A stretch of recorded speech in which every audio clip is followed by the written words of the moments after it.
नीट परीक्षा सुरळीत व्हावी म्हणून काही केंद्रीय यंत्रणांची मदत घेतली असेल तर संजय राऊत तुमचा पोटशूळ का उठतोय?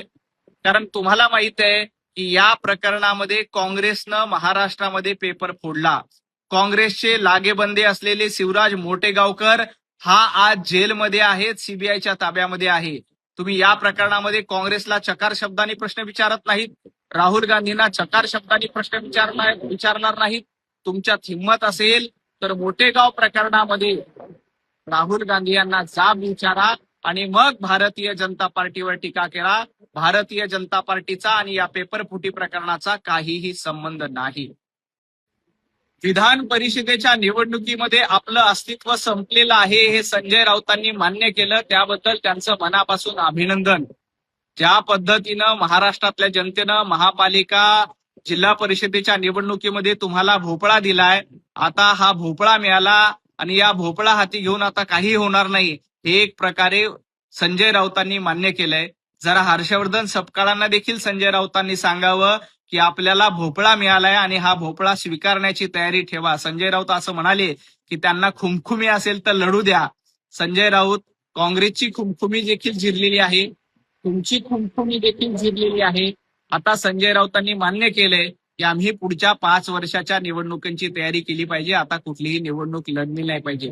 परंतु एक गोष्ट लक्षात ठेवा, येणाऱ्या काळामध्ये देखील तुम्ही ज्या पद्धतीनं वागताय, ज्या पद्धतीने वेगवेगळे पक्ष संपलेत असे भविष्यवाणी करतायत, तुमची अवस्था अतिशय वाईट होईल आणि तुमचा संपूर्ण पक्ष हा लयाला जाईल किंवा काँग्रेसमध्ये विलीन होईल.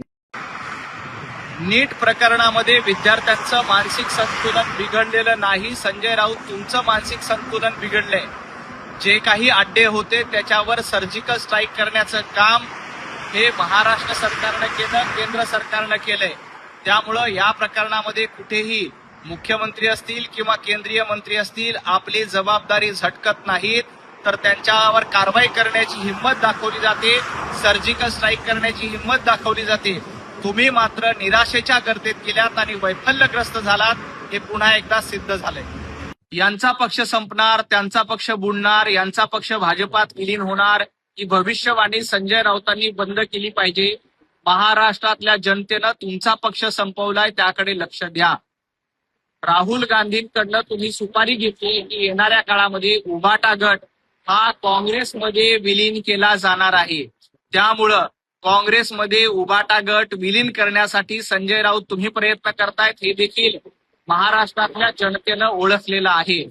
आपण आपल्या पक्षाची अवस्था काय झाली ते बघा. राष्ट्रवादी काँग्रेस चालवण्यासाठी सुनेत्राताई समर्थ आहेत आणि शिवसेना चालवण्यासाठी एकनाथजी शिंदे समर्थ आहेत. तुम्ही उभाटा गटाकडे लक्ष द्या. उभाटा गट येत्या काळामध्ये कशा पद्धतीनं काँग्रेसमध्ये नेता येईल यासाठी ती तुम्ही रणनीती आखली आहे, त्याच्याकडे बघा.